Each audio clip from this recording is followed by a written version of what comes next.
Hi guys, welcome back to the day 3 நினைக்கிறேன். Day 3 of my CF foundation. Daily நான் என்ன படிக்கிறேன் அப்படின்றத வீடியோ போட்டுருக்கேன். ஏன் சிரிச்சிட்டு இருக்கேன் அப்படின்னா, இப்போ தான் கொஞ்ச நேரத்துக்கு முன்னாடி என்னோடய யூடியூப் சேனலுக்கு இந்த வீடியோக்கு வந்து தம்ப்நெயில் எடுத்திருந்தேன். எல்லாம் இந்த யூடியூப்லாம் வீடியோ போடுவாங்களே, ஒரு அக்கா பார்த்துருக்கேன். சிஎஃப் அந்த அக்கா சிஏ பாஸ் பண்ணாங்க. சிஏவை இப்படி படிங்க, பாஸ் பண்ணிடலாம், இப்படி கொடுப்பாங்க. அதெல்லாம் பார்க்கும்போது எனக்கு காமெடியாக இருக்கும். அதெல்லாம் பார்க்கும்போது என்ன இப்படி இருக்காங்க அப்படின்னு பார்த்தேன். இப்போ நானே அந்த போஸ்ட் கொடுக்குற நிலைமைக்கு நான் வந்துட்டேன். அதை நினச்சி சிரிச்சிருந்தேன். இப்படி இருக்காரு பார்த்தீங்களா தம்பி, நாளைக்கு பயாலஜி எக்ஸாம் படிச்சுட்டு இருக்காரு. அவரை கொஞ்சம் ஓரம் தள்ளிடலாம். சரி, இன்னைக்கு என்ன வீடியோ அப்படின்னா, நான் இன்றைக்கி என்ன பண்ணணும்னு சொல்ல போகிறேன். எக்ஸ்ட்ரா வந்து இன்றைக்கி வந்து எப்படி நான் லா படிக்கிறேன் அப்படின்னு சொல்கிறேன். As a rule of caution, இப்படிலாம் படிங்க, நீங்கள் வந்து என்ன மாதிரி படிங்க, என்ன மாதிரி படித்தா நீங்கள் நிறைய மார்க் ஏற்றலாம், நான் வந்து பெரிய அப்பாட்டாகிற மாதிரி படிக்கிறேன், லாலாம் வந்து நான் கரைச்சி குடிச்சிட்டேன் அப்படின்னு வந்து நானே வந்து எனக்கு அதெல்லாம் சொல்ல மாட்டேன்.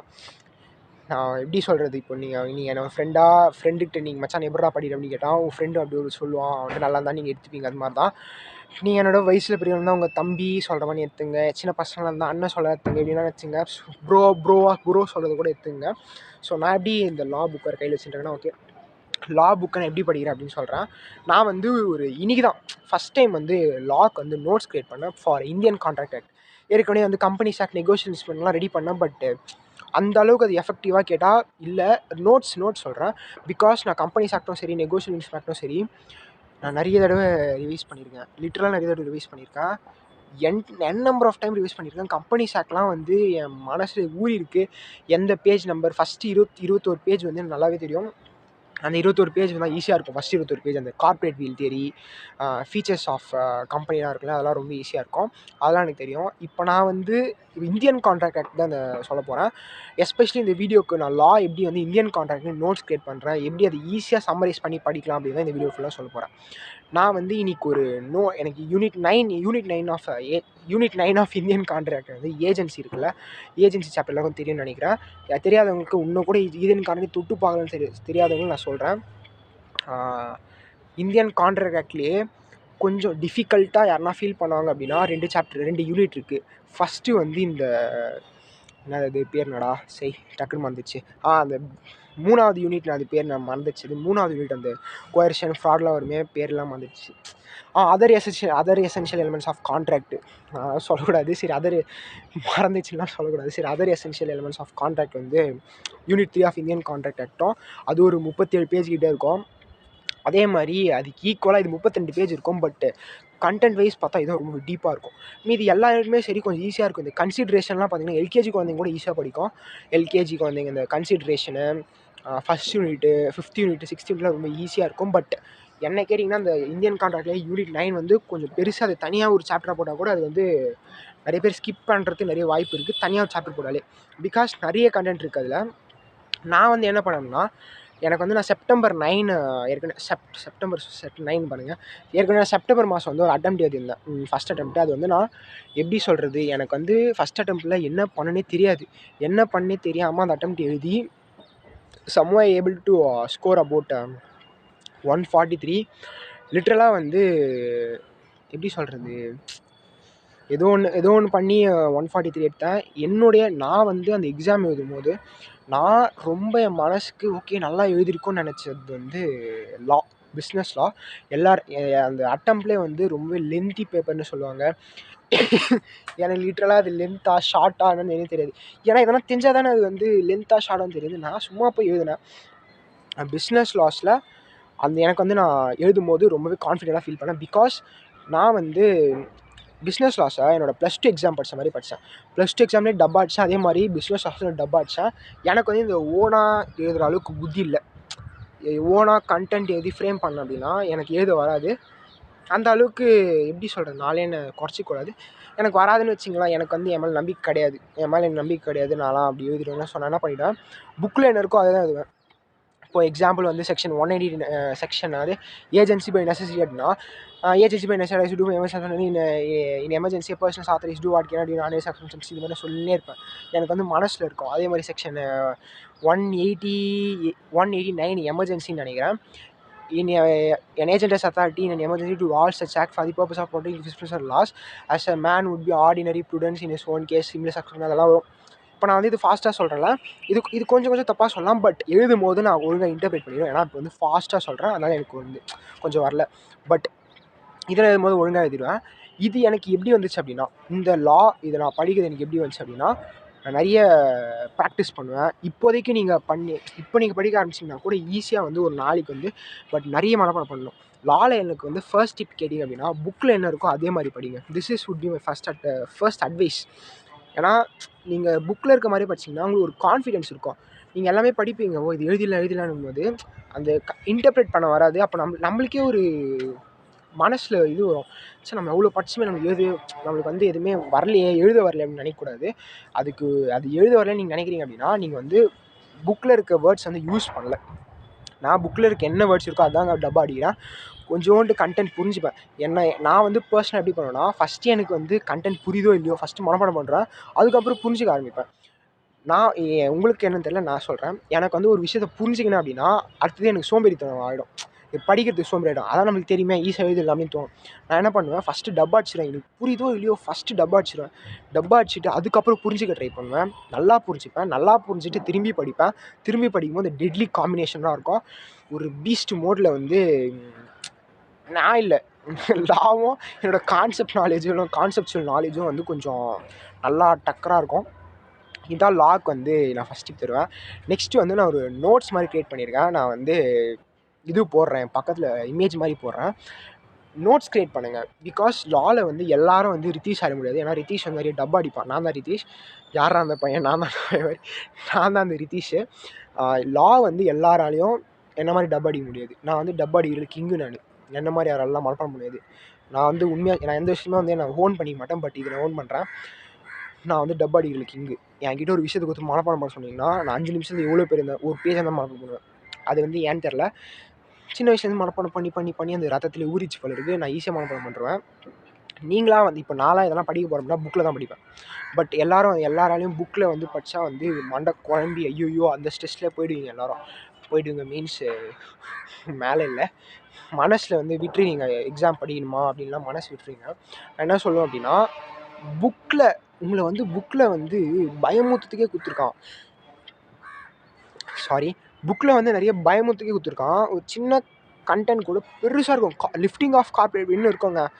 அது வந்து ஈஸியாக சொல்லலாம். Looking பிகைன் the real ஃபக்கேட், realities பிகைன் the legal ஃபக்கேட் அப்படின்னு இருக்கும். அது லீகல் ஃபக்கேட் அப்படின்றது கீவேர்டு.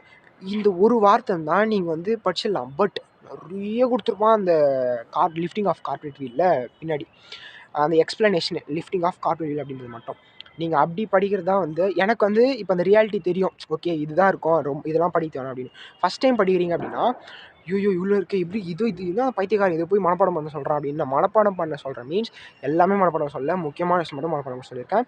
அதுக்குன்னு முக்கியமான விஷயம் கூட ஃபுல்லாக மனப்பாடம் பண்ணாதீங்க. கொஞ்சோண்டு மனப்பாடம் வச்சு அங்கே வந்து நீங்கள் கொஞ்சோண்டு எழுதலாம். அது வந்து உங்கள் பிரச்சனை. நான் சொல்கிறது உங்களுக்கு புரியுதா இல்லையான்னு தெரியல. பட் இதை தான் நான் ஃபாலோ பண்ணுறேன். நோட்ஸ் க்ரியேட் பண்ண சொன்னேன்ல, நான் எப்படி இன்றைக்கி தான் ஃபஸ்ட் டைம் வந்து என் வாழ்க்கையிலே first time unit 9 of Indian contract notes create பண்ணி. ஏற்கனவே கன்சிடரேஷன் சாப்டர்லாம் வந்து எனக்கு ஃபிங்கர் டிப்ஸில் தெரியும். கன்சிடரேஷன் வந்து நிறைய தெரியும் எனக்கு. நான் வந்து இந்த நிறைய தெரியுன்றது நான் வந்து ஃப்ளெக்ஸ் பண்ணல. நான் ரொம்ப படிச்சிருக்கேன் அப்படின்னு நான் அந்த பெருமைப்படுறதுலாம் ஒன்றும் இல்லை. ஏன்னா நிறைய தடவை படிச்சிருக்கேன். பட் அதை சொல்கிறேன் நான். Unit 2 of the consideration. Because வந்து எனக்கு நல்லா தெரியும் ஃபிங்கர் டிப்ஸில் இருக்குன்னா அப்படி அவ்வளோ பேர் அப்பாட்டாகலாம் இல்லை. எனக்கு வந்து தெரியும், நல்லாவே தெரியும். பிகாஸ் நான் அந்த மனசுலேருந்தே சொல்கிறேன். நான் வந்து சீன் போடல, நிஜமாக அந்த ஃபிங்கர் டிப்பில் எனக்கு யூனிட் கன்சிடரேஷன் தெரியும். ஏன்னா நான் நம்பர் ஆஃப் டைம் ரிவைஸ் பண்ணியிருக்கேன், நிறைய எழுதி பார்த்துருக்கேன் கன்சிடரேஷன். ஸோ அதே மாதிரி அந்த யூனிட் 2 கன்சிடரேஷன் சின்ன சாப்டர். நான் அதே மாதிரி தான் இந்த யூனிட் 9 ஆஃப் ஏஜென்சியும் வந்து ஃபிங்கர் டிப்ஸில் வைக்க ட்ரை பண்ணுறேன். அது நான் எப்படி வைக்கணும் அப்படின்னா, நான் வந்து ஒரு நோட்ஸ் மாதிரி க்ரியேட் பண்ணேன். அது A4 ஷீட்டில் ஃபஸ்ட் பேஜில் வந்து கண்டென்ட்ஸ் டாபிக்ஸ் இருக்கும்ல, நான் யூனிட் 9 ஆஃப் ஏஜென்சி வந்து ஒரு சாப்டர் டாபிக்ஸ் 13 டாபிக்ஸாக பிரிச்சிருக்கேன்.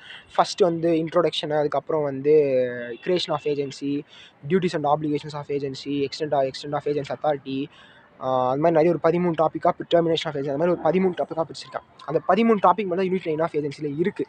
அதை தவிர வேறு எதுவும் கேட்க போகிறதில்ல. ஸோ அதை வந்து 13 டாப்பிக்காக பிரித்து அதை ஒரு ஃபஸ்ட் பேஜில் எழுதிட்டு கீழே கொஞ்சம் கேப் விட்டு 13 டாப்பிக்கும் வந்து நம்ம ப்ரோரேட் அலமெண்ட் போடல கம்பெனி அக்கௌண்ட்ஸில் இந்த ஷேர் இவ்வளோக்கு இந்த ஷேர் இத்தனை அப்ளிகேஷன் மணி அட்ஜஸ்டட் மாதிரி இருக்கும்ல அதே மாதிரி நான் பண்ணியிருக்கேன். ஒரு டாப்பிக்கும் போட்டு 1 2 3 30 வரைக்கும் போட்டு ரெஸ்பெக்டிவ் செக்ஷன்ஸ் நம்பர் எழுதியிருக்கேன். பிகாஸ் நான் வந்து செக்ஷன் நம்பர்ஸ் படிப்பேன். நீங்கள் வந்து செக்ஷன் நம்பர்ஸ் படிக்க தேவையில்ல அப்படின்னா தேவையில்லை. நீங்கள் இந்த செக்ஷன் நம்பர் பண்ணணும் உங்களுக்கு அந்த பேர்டன் தேவையில்ல. பட் எனக்கு வந்து செக்ஷன் நம்பர் எதுனா இன்னும் கொஞ்சம் நல்லாயிருக்குமே அப்படின்னு நான் படிக்கிறேன். உங்களுக்கு அது உங்களோட சாய்ஸ். நீங்கள் படிஇருந்தால் படிக்கலாம், வேணாம். நான் செக்ஷன் நம்பர்ஸ் எழுதிட்டேன். மொத்தம் வந்து எனக்கு ஒரு நிமிஷம் மொத்த செக்ஷன் நம்பர் எவ்வளோ இருக்குன்னு அந்த டைம் நான் பார்த்துட்டு வந்துடுறேன். இதுதான் வந்து அந்த நான் க்ரியேட் பண்ணது ஃபஸ்ட்டு சாப்டர் ஓவர்வியூ சொன்னல.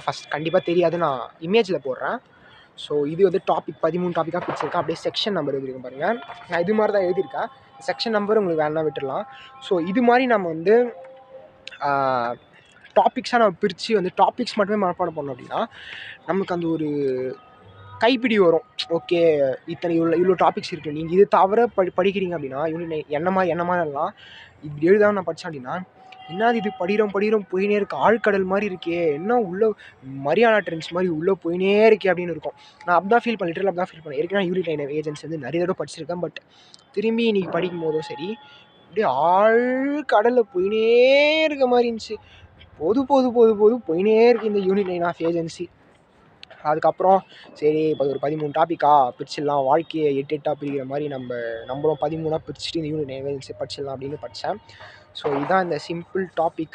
இந்த 3 விஷயமே நீங்கள் ஃபாலோ பண்ணாலே ஃபஸ்ட்டு நான் சொன்னேன், ஃபஸ்ட்டு மனப்பாடம் பண்ணணும் புக்கில் இருக்க மாதிரி. 3 சொன்னால் 2 சொன்னால் சரி. நான் வந்து அப்படியே தான் பேசுவேன். 3 சொன்னால் 2 சொன்னால் தெரில. ஸோ நான் சொல்கிறேன், என்ன சம்மரி பண்ணிடுறேன். ஃபஸ்ட்டு வந்து புக்கில் இருக்க மாதிரி மனப்பாடம் பண்ணோம், கீவேர்டு யூஸ் பண்ணணும். நெக்ஸ்ட்டு வந்து இந்த மாதிரி நீங்கள் ஈஸியாக புரிஞ்சுக்கினீங்க அப்படின்னா இந்த மாதிரி நோட்ஸ் எழுதினீங்க அப்படின்னா ரொம்ப ஈஸியாக இருக்கும் நீங்கள் நெக்ஸ்ட்டு வந்து படிக்கிறதுக்கு. 3வது இந்த 2 விஷயம் கூட ஓகேங்க. இந்த 2 விஷயம் பண்ணிட்டா உங்களுக்கு வந்து நீங்கள் எழுதிடுவேன்னு நிச்சயம் இல்லை. இந்த 3வது விஷயம் பண்ணால் மட்டும்தான் உங்களால் யாராவன் இருமினுங்கிறோம். இந்த 3வது விஷயம் நீங்கள் வந்து வெறும் 3வது விஷயம் நீங்கள் ஃபாலோ பண்ணால் மட்டுமே தான் லா எக்ஸாமை நீங்கள் பாஸ் பண்ண முடியும். இதுதான் வந்து தாரக மந்திரம்.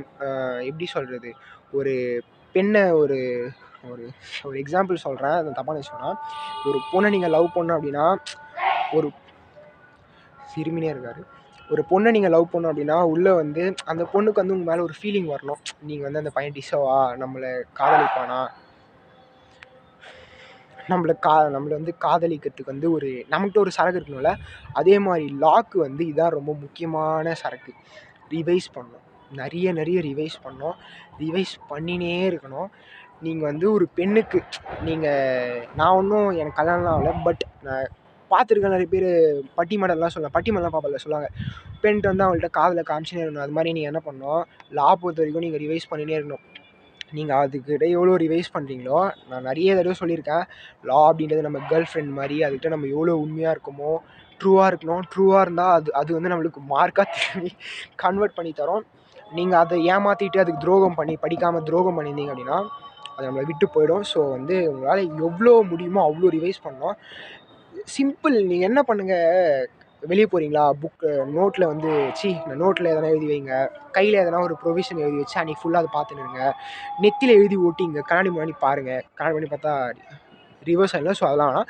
ஒரு பேப்பரை ஓட்டுங்க, எங்கன்னா பாத்ரூமில் ஓட்டுங்க, டிவியில் ஓட்டுங்க, எங்கேயோ ஓட்டி டெய்லியும் ரிவைஸ் பண்ணிடுங்க.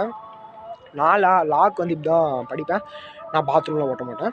நீங்கள் அப்படியே பண்ணலாம், என்ன தப்பு, படிக்கிறதுல தப்பு தான், பாத்ரூமில் ஓடக்கூடாது. சரி விடுங்க, அது உங்கள் இஷ்டம். இந்த இது வந்து 13 நிமிஷம் ஆச்சாப்பா.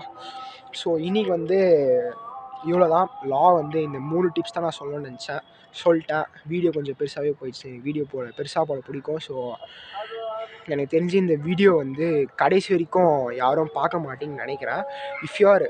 நான் வந்து சில பேர் தெரிஞ்சுக்கணும், இந்த வீடியோ நீங்கள் கடைசி வரைக்கும் பார்த்தீங்கன்னா கீழே கமெண்ட் செக்ஷனில் 7 அப்படின்னு ஒரு நம்பர் 7 வேணாம் 18 ஒரு நம்பர் போடுங்க. நீங்கள் 18 போட்டிங்கன்னா உண்மையான சப்ஸ்கிரைபர் நான் உங்களை வந்து முத்திரை கொடுத்து உங்களுக்கு ஹார்ட் போட்டு உங்களுக்கு ஒரு மெசேஜ் சொல்கிறேன் இந்த வீடியோ ஃபுல்லாக பார்த்தா.